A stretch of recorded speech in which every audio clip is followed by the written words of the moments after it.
Hey, what's up, guys? Welcome back to the Sports Stuff video. Today, we are talking about the 2026 NFL Draft. Yes, that is tonight, the 2026 NFL Draft. Listen, all right, it's been a couple weeks since I made a video. I'm not gonna lie to you, it's been a little bit of procrastination. Also, I started a new job back in January, and that new job takes up a lot of my time nowadays. So it has been pretty hard for me to kind of sit down, take the time to not only record but also edit, get the thumbnail made, and get posted. So I do apologize. I'm gonna try my best to get back on that wheel. But let's talk about the 2026 NFL Draft and my final mock draft for this season. So, starting off at number one, the Las Vegas Raiders. I think it's pretty easy what the Las Vegas Raiders are going to be doing. They're going to be grabbing Fernando Mendoza at number one. Very obvious, the number one overall. Oh, also, I'm using A to Z Sports Draft Simulator. I'm not using PFF after they sold to their benefactor. I am not going with PFF anymore. So A to Z Sports, they'll be using it from now on for basically everything I do. Will be A to Z Sports. So as you can see, Fernando Mendoza, 6'4", 236, had a fantastic Heisman season. Most definitely to be the number one overall pick. Even though the Raiders did sign Kirk Cousins, I think it's to be one of those, hey, if Kirk beats out Mendoza in camp, cool. We can let our number one overall pick sit for a year and learn from Kirk Cousins. But if Kirk Cousins does not beat out Mendoza, then we know we have the number one overall pick to start out for us with a really good veteran backup. So number one going for Fernando Mendoza. I like him in a Clint Kubiak system. I think he is better than Sam Darnold day one. So you already know the level you can get out of the quarterback in a Super Bowl type of run. So Mendoza goes number one to the Las Vegas Raiders. At number two, a little bit of intrigue. Is it David Bailey? Is it Arvell Reese to the New York Jets? Nothing against Aaron Glenn. I think I'm going to go with David Bailey. You know, Arvell Reese, it takes a special mind on defense to kind of get the most out of Arvell Reese. He's not really a prototypical edge rusher. It says he's a linebacker, edge, or slot. I think he's more of a very high athletic linebacker who can kind of do everything rather than an edge guy who can knock out and do coverage. You know what I mean? It's a little different. I think the Jets need a more prototypical edge rusher. Right now, they don't really have that number one premier edge rusher, and David Bailey has everything he needs to be a team's number one pass rusher. Last year, had 14 and a half sacks, 51 tackles, college season stats. Sorry, it was a little confusing. He had 14 and a half sacks last year, 20 TFLs, 3 pass defended, a fumble recovery. This is someone that I definitely think you can build a defensive line around, and David Bailey is very athletic. I think Aaron Glenn is that prototypical edge rusher. Nothing fancy. This dude can come in and do his job. At number three, the Arizona Cardinals. You know, a couple of ways they can go. They could go defense. They could go Jeremiah Love, but I think I'm going to go Francis Maunoa. At left tackle, you have Paris Johnson Jr. So while he hasn't been amazing, he definitely has been a starting level left tackle in the NFL. I think he's going to get extended any day now. Let's grab Francis Maunoa, however you want to pronounce it. We're going to grab Maunoa from Miami, right tackle. He's 6'5", 330. You know, arm length is not amazing. There's some people saying he might move the guard in the NFL, but I do think Francis Maunoa can be a right tackle. And I think, you know, with Mike LaFleur being the new head coach of the Arizona Cardinals, he knows how good an offensive line needs to be to win a championship, right? He's seen what he was with the LA Rams the last couple of seasons. He knows if you want to be a very good, competent offense, you need to have an offensive line that can not only maul in the run game, but protect your guy in the pass game. And currently, you know, Jonah Williams is not doing that at right tackle for the Cardinals. So I'm going to grab Francis Maunoa. You then have him and Paris Johnson as your bookend tackles for the next 10 years. You feel very comfortable about that at number three. It's a little bit high for Maunoa, yes, but this is someone that I do think could be an amazing run blocker day one and work his way up as a pass blocking right tackle. At number four, kind of like what I was saying at number two with David Bailey, I do think that Robert Saleh is the guy to get the most out of Arvell Reese in the NFL in the top five. You know, we saw what he did with Fred Warner all those years, goes to New York Jets. He turned Jamion Sherwood into a all-pro, turned Quincy Williams into a Pro Bowler, goes back to the 49ers, and then, you know, with the heavy rotation of linebackers due to injury last year, they were down to the linebackers 6 and 7, and they were still being very, very productive. So I'm going to grab Arvell Reese. Let's get the number one linebacker in this class going to the Tennessee Titans. They now solve their issue. Him and Cedric Gray next to each other for the next 10 years is going to be exciting. Then at number five, the New York Jets on the clock. I think they've been very loud on what they want to do. right? They say they like Jordan Tyson, they like Caleb Downs, they like Sonny Styles. There's one player that I know Harbaugh is licking his chops for. It's Caleb Downs. He saw the last 5 years the difference of his defense with and without Kyle Hamilton. Caleb Downs is that Kyle Hamilton in this class. This is someone who can be that sub linebacker safety, that strong safety who lays his shoulder down, is a thumper in the run game. He knows he needs that in New York because that's what his defense was needing in Baltimore. And it makes the most sense of a Harbaugh defense to have a Caleb Downs. Then at number 6, the Cleveland Browns. I do think this is where a trade is going to happen. And the team I'm going to be trading down for, so the Browns will be trading out of 6. Carnell Tate is right there. Monroe Freeland, Mekhi Lemon, Jordan Tyson. The 4 offensive guys on the offensive side of the ball guys that they want are all there. So I do think they say, hey, we know we're going to get one of them if we trade down from 6. We're more than likely we're going to get at least one of them if we trade down. Who would want to trade up? So the Giants would want to trade up. The Dolphins might want to trade up, but the most smoke is with the Dallas Cowboys. I think if the Dallas Cowboys are trying to trade up from 12 to 6, a team is going to jump them, and that team is going to be the New York Giants. I do think the Giants, they trade away Dexter Lawrence. They trade away Dexter Lawrence just last week, and I do think that allows them to free up that number 10 to move up however they want to. So the New York Giants are going to trade number 10, and I do think they have to trade the next year first. Send offer. No, okay. I'll throw 107 in. How about that? I do think the New York Giants are the team that's to be trading up from number 10 to number 6. So I think at number 5, the New York Giants, they don't care, right? They know one of Caleb Downs, Arval Reese, or Sonny Styles are going to be there. And I think if they're very happy, they want to trade back up and grab their guy. So Sonny Styles, I'm going to grab at number 6. So not only do the Giants grab their safety, who John Harbaugh has said does believe will be a Hall of Famer one day, they then grab Sonny Styles, the most athletic linebacker, base linebacker in this class. And that's what this defense needs. They have the defensive line. They have the corners. They don't have the safeties. They don't have the linebackers. They now solve both those issues in the top 6. And all they had to do was give up a next year first. Because, personally, the Dallas Cowboys at number 12, the best that they can offer for this year's first is number 12 and number 20. I don't think there's that many I don't think there's that many blue chip top 12 picks in this class. I do think they're most on the defensive side of the ball as well. The Browns, they don't need a defensive side of the ball. They need an offensive side of the ball guy. So not only do they slide back from 6 to 10 rather than 6 to 12, but I think a 2027 New York Giants first is more valuable than a 2026 number 20 Cowboys first. So the Browns get a next year first for that loaded class, try and get their quarterback of the future, or go and get Jeremiah Smith, whatever they want to do next year. They add more ammunition to next year's draft. This year, they slide back 4 picks, and the Giants, they get their safety and linebacker for their defensive future. So I think it's great for them. 3 Ohio State guys right in a row, dominance. Then at number 7, I'm going to make it 4 Ohio State guys in a row. Carnell Tate going to the Washington Commanders. So listen, the Commanders, they've done a pretty good job this offseason of rotating out the older guys in their offensive defense for younger guys, right? Honestly, you traded for, you signed, what was the wide receiver who was drafted? Treylon Burks. You have Treylon Burks. Offside of the ball, you signed multiple free agents. On the defensive side of the ball, complete overhaul. They've spent like $200 million in money on the defensive side of the ball this offseason. So lots and lots of change and move over on the offensive side of the ball. So I think what the Commanders need to do is invest in more weapons, right? At tight end, you got Chika Okonkwo. Awesome. You haven't really added a premier wide receiver yet to go with Terry McLaurin. We're going to do it with another Ohio State Buckeye. It worked out last time. Let's do it again. Let's grab Carnell Tate, who I do believe immediately coming out of college is more of a wide receiver 2 mold, but I think he has the foundation to build a wide receiver 1 in the future. So the Commanders are investing in a guy for the future. He's 6'3", 200 pounds, great route runner. This is something I do think the Commanders are not going to let pass them at 7. I did think maybe they would go Mansour Delane because I think they do need a corner, but they've invested heavily in corner, whether it's Mikey Sarastow, Trey Amos that they drafted. They also signed someone in free agency, so I'm going to go with Carnell Tate at number 7. At number 8, the New Orleans Saints, they are so happy this is how the board fell. They're going to have Ruben Bain Jr.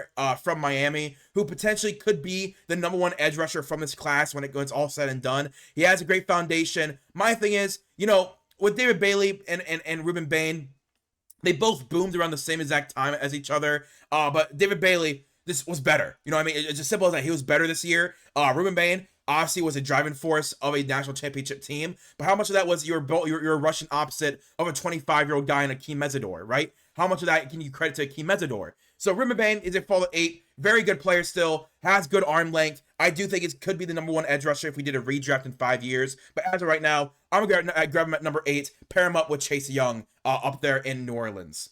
Then at number 9, the Kansas City Chiefs.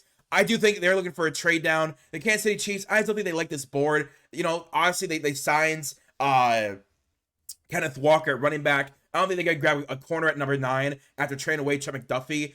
Jordan Tyson's interesting, but I don't think they go another wide receiver. So I do think they're going to do a trade down. And I think a team that would want to trade up. Listen, Jeremiah Love is still on the board.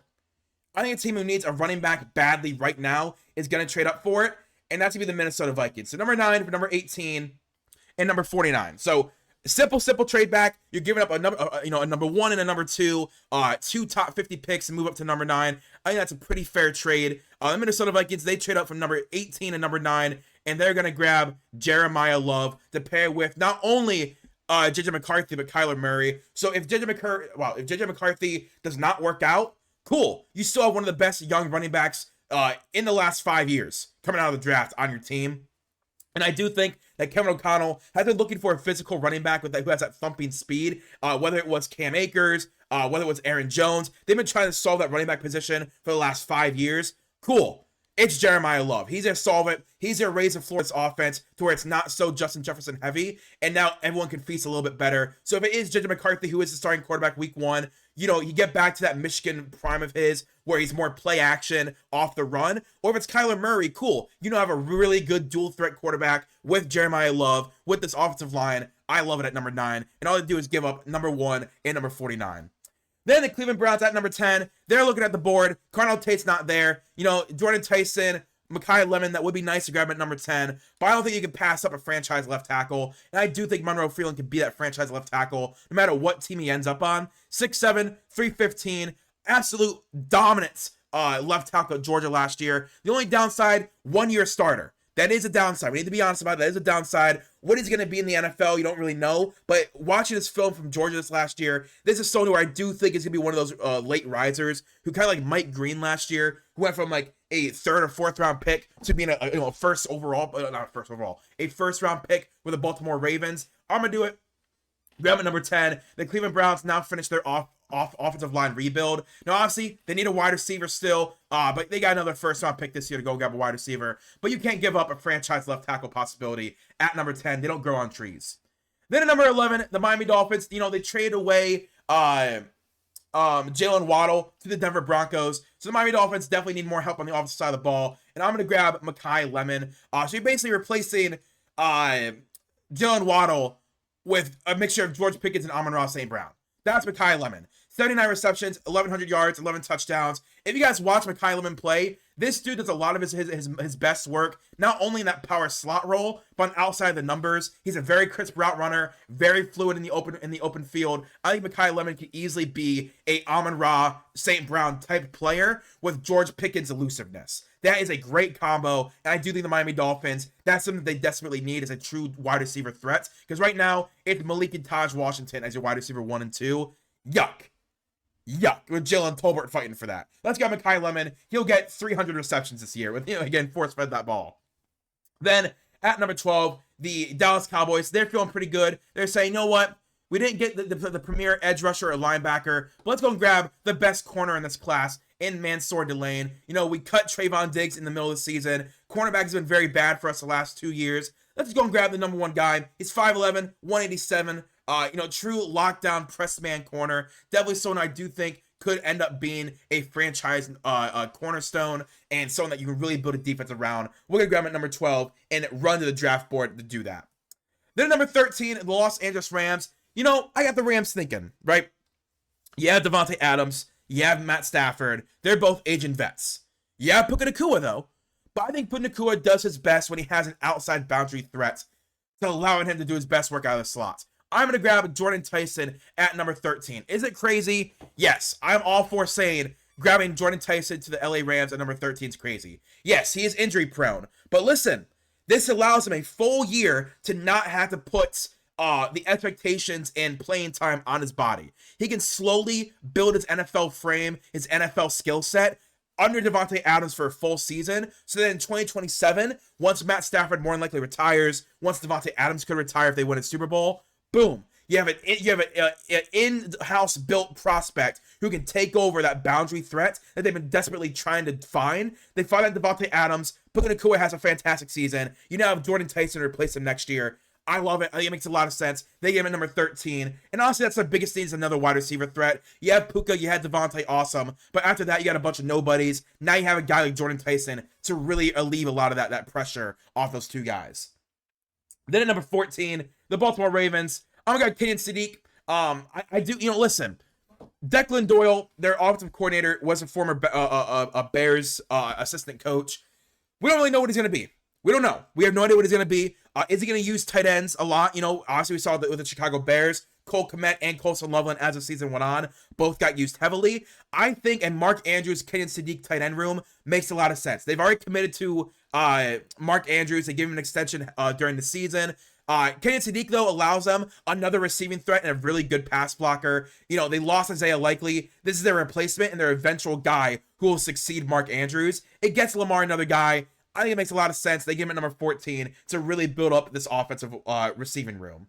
Then at number 15, I'm going to do the most basic, easy pick. I'm going to grab Akeem Mesidor at number 15 to the Tampa Bay Buccaneers. Do I think Akeem Mesidor is the number 15th overall prospect? No. But I do think that the Tampa Bay Buccaneers, no matter what, we grab an edge rusher, and he's the best one on the board right now. Last year, 12.5 sacks, 17.5 TFLs. He is 24, 25 years old, though, going up against, 20, 21-year-old guys. So it could be his age was just, in his corner, but I don't care. The Tampa Bay Buccaneers need someone who right now can help them try and win a Super Bowl, and Akeem Mesidor is ready right now to help a team compete at the edge rusher position. So we're gonna grab him at number 15.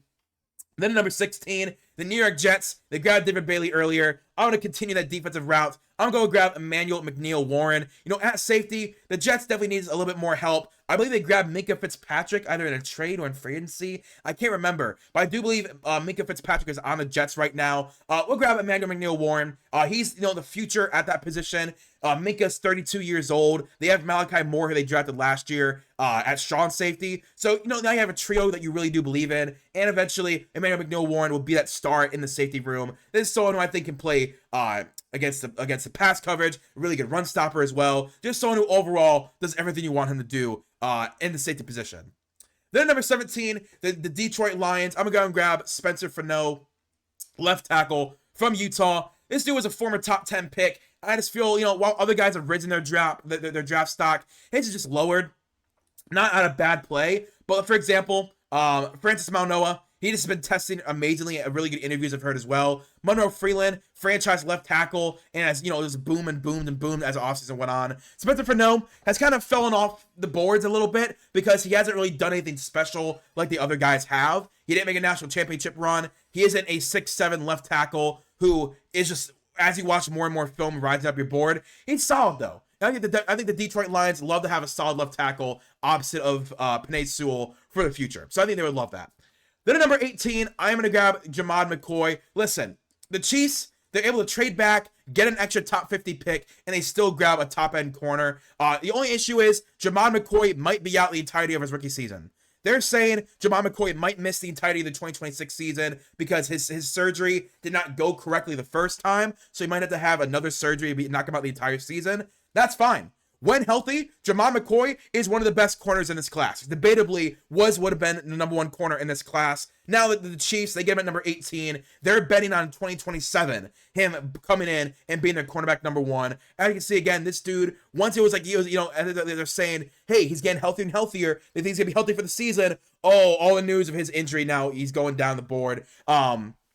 I'm going to grab him. We'll get a bet in the future. The Chiefs without Patrick Mahomes this year, they're not really expecting to win a Super Bowl this year. So let's build for the future. Let's get someone who next year can be a really good help for us. Then at number 19, the Carolina Panthers. I'm going to grab Dylan Finneman, the safety from Oregon. They have Nick Scott. Cool. Trevon Merrick. Cool. Let's get a real dude who can be an actual game-changing safety for us. 6 foot, 200 pound, lays a thumper when it comes to run coverage. Solid pass coverage guy as well. But Dylan Finneman will step in immediately and start for them. And you'd love to get that number 19. Then number 20, the Dallas Cowboys. You know, I've been pretty fair so far. We're gonna do a little bit of a reach. We're gonna grab Cassius Howell, edge rusher from A&M. This is a former first round guy. Again, this as other guys have gone up the board, he's gone down the board, kind of like Spencer Fano. He's 6'2", 253, shorter arms at 12.5 sacks last year. Definitely can't scoff at that. And I do think that the Cowboys keep him in Texas. They were able to go to all of his games, scout him really well. I think this makes a lot of sense. Let's just grab an edge rusher that we truly do believe in at number 20.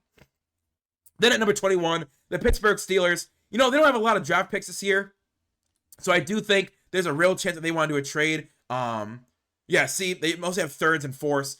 They want to get more high-end draft capital, so I am going to do a trade down with the Houston Texans, because the Houston Texans, you know, they definitely need more offensive line help. So let's go a first and a fourth. So they trade down whatever else you want to add. I don't really care. Houston Texans, they trade up from number 28 to number 21. They do that to go and grab, why is it not popping up?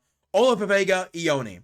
So, Iyone, number 1 guard in this class. The Texans desperately need interior offensive line help. The Steelers, they're pretty good on that. You know, whether it's to be a second or third round pick, I don't care what you want to say. I do think the Houston Texans get to give up more than a fourth. That was just to get the trade pushed through. But I do think the Texans, they trade up from number 28 to number 21. They grab Iyone. They solve their left guard issue for the next 10 years. That's someone who's a great run blocker, great pass blocker, very good frame, good footwork. So I do believe could be a franchise linchpin on an offensive line in the NFL.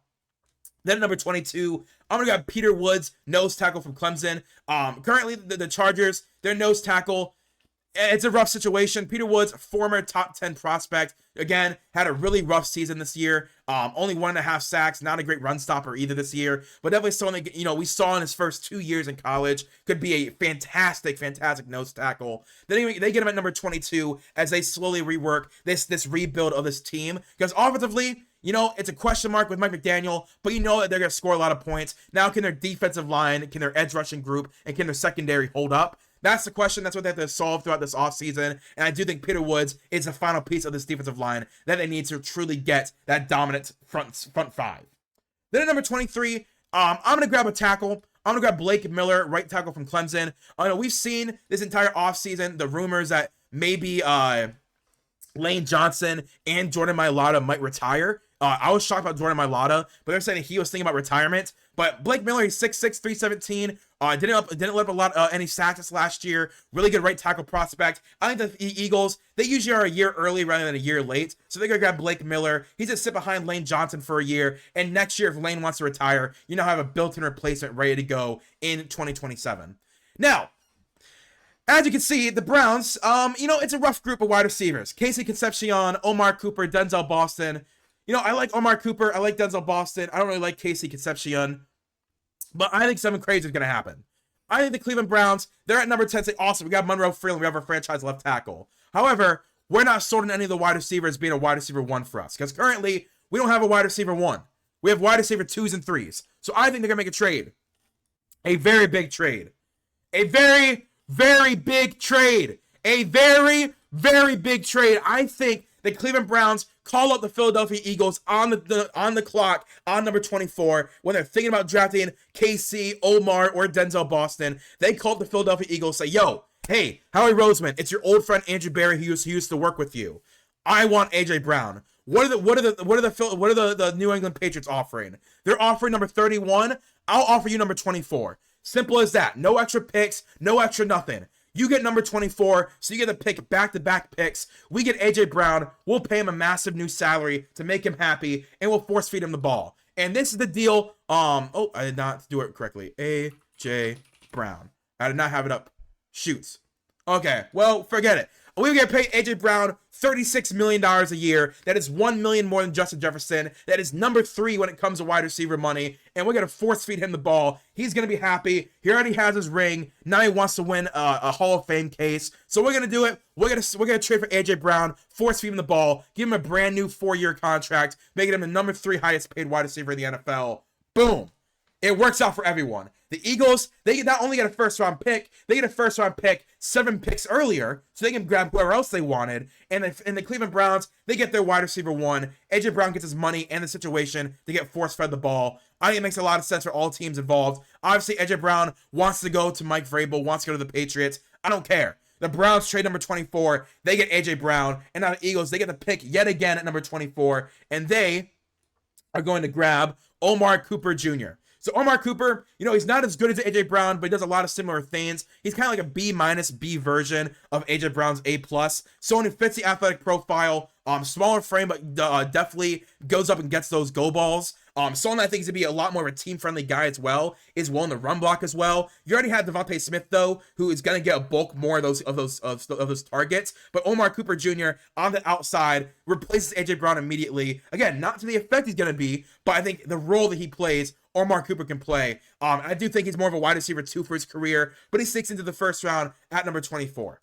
Then at number 25, the Chicago Bears, I'm going to go with edge rusher Malachi Lawrence. He's been mocked a lot to the first round, and I do think the Chicago Bears, they need to grab the best edge rusher available. Derek Moore is really good. I don't see him as a first-round guy. Romello Height is another dude who's just really, really fallen off the board. R. Mason Thomas, I'm not a big fan of. Kendrick Falk and T.J. Parker, I'm not fans of either. So we're going to move on, and we're just going to go and grab Malachi Lawrence, who's a very good, powerful power rusher to fit in with the Chicago Bears defensive line. Then number 26, I'm going to be a little boring. I'm going to grab C.J. Allen, linebacker from Georgia. They need a linebacker. He's the best linebacker available. Solid run stopper as well. Definitely someone I do think could fit that. What's his name? It's on the tip of my tongue. It was a linebacker for the last 10 years. Matt Milano. I think he can fit that Matt Milano role in that defense as that run stopper. And CJ Allen can step in immediately and start for them right away. Then at number 27, I am going to grab tackle Caden Proctor to be the left tackle of the future for the 49ers. The reason I say Caden Proctor is that the 49ers not only have really turned Trent Williams into a Hall of Famer, but have made him a very, very good big man. Because Trent Williams is like 6'8", 300 pounds, 400 pounds. Caden Proctor is 6'6", 350, right? This is someone that can absolutely take over for Trent Williams, get into that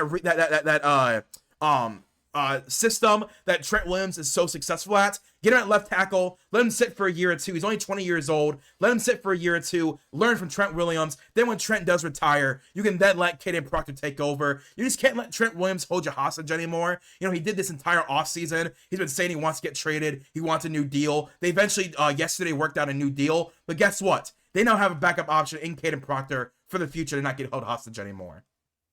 Then number 28, the Pittsburgh Steelers. I'm going to have them grab a D tackle, and they're going to grab Caleb Banks, D tackle from Florida. He did miss a lot of this last season, but this would have been a top 10 pick this year. Amazing, amazing run stopper. I think can have opened to a pass rusher as well. He's 6'6", 327. He's the eventual replacement to Cam Hayward. Currently, that guy's not on the roster who's going to replace Cam Hayward. I was thinking of maybe Caden McDonald, but I don't think he's a true run stopper. Caleb Banks is that. He's an amazing run stopper. You give him a number 28, a potential top 10 guy before his injury this year. I'm going to give him at number 28. Then at number 29, I'm going to grab the guy I did not grab at number 28. I'm going to grab Caden McDonald. I want him to eventually replace Chris Jones. I think Caden McDonald, day one, is a more refined pass rusher. And I do think he's someone that can develop more and more as that. Really good run stopper as well. More of a D tackle than a nose tackle. And he's a 4-3 D tackle, while the Steelers run a 3-4. So it's just different needs. Caleb Banks has longer arms. Caden McDonald's more stocky. Just different things, you know what I mean? So Caden McDonald at number 29, we're going to grab from Ohio State to be the Chiefs' eventual Chris Jones replacement. But as of right now, his running mate. Then at number 30, we're going to grab from the Miami Dolphins, we're going to grab Max Ian Hanchor from Arizona State. He's currently a right tackle, but he's one of those guys I think could be a left tackle if it's given time to develop. He's 6'5", 320, very athletic, and I do think with the Miami Dolphins, they need to start building this offensive line better. And I think that, with Chris Greer as a GM the last, 8 years, the offensive line has been forgotten about. So not only do they grab their wide receiver in Mekhi Lemon, they also pair up a guy who could be a franchise left tackle if everything goes right in Max Ian Hanchor. At worst, he takes over for Austin Jackson immediately at right tackle. At best, he anchors your left tackle for the next 10 years. Then at number 31, the New England Patriots, they do not get A.J. Brown, so they're going to pivot. They're going to say, you know what? We don't want A.J. Brown anyway. We didn't want him anyway. But the Los Angeles Rams, they do want to move up for a quarterback. They're going to move up. The Los Angeles Rams trade from 61 to 31. They give up a next year first and they grabbed Ty Simpson to sit behind Matt Stafford for a year, get healthy, learn the scheme book, and he's going to become their franchise quarterback after Matt Stafford. He's 6'1", 211. When healthy this season, they're saying about midway through the season, he had back spasms and just kind of played through it. And he definitely took a very bad swing after that injury was reported. So on that, I do think in the first half of the season would have been a top 10 pick. I thought he should have went back to college. It's kind of like him going back to college. He gets to learn under Sean McVay and Matt Stafford for one full season. That is better than any college experience you can get. We get him at number 31. Then in 2027, if Matt Stafford's ready to retire, you have Ty Simpson. Or if Matt Stafford goes back for another year, you have Ty Simpson, then 2 years getting paid and sitting behind Matt Stafford and Sean McVay. I love it. Then at number 32, the Seattle Seahawks. They've lost a lot of secondary help. I like Avion Terrell. The issue, he's just not super strong. Chris Johnson is a ball hawk, but I'm going to go with Keith Abney. Very sticky man corner. Someone that I truly do believe could be a franchise building stone at the cornerback position. Great man corner. Great again his hand in the passing lanes. So yeah, that is my mock draft for this final mock draft of the 2026 NFL draft. A lot of trades. A lot of trades. We had what? We had 1, 2, 3, 4, 5 trades. We had 5 trades in the first round, which I do think is pretty fair. One of them involved a 2027 first. Multiple day 2 picks are traded. And then obviously at number 24, the big one, where the Browns set number 24, and they got back A.J. Brown. So yeah, let me know what you guys think in the comments down below. Do you like this mock draft? Do you hate it? I don't know. It was just something I did want to do for fun. So yes, on Friday, because today's Wednesday when I'm recording this at 6 p.m., on the 24th, the day after the round 1, I will be grading round 1 of the NFL draft. Then Saturday will be round 2 and 3. Then Sunday, round 4 and 5, 4 through 7. So if you guys enjoyed, please like, comment, subscribe to get my reviews and my grades as it happens throughout the NFL draft. Thank you guys for watching. I'll see you guys later. Peace and bye.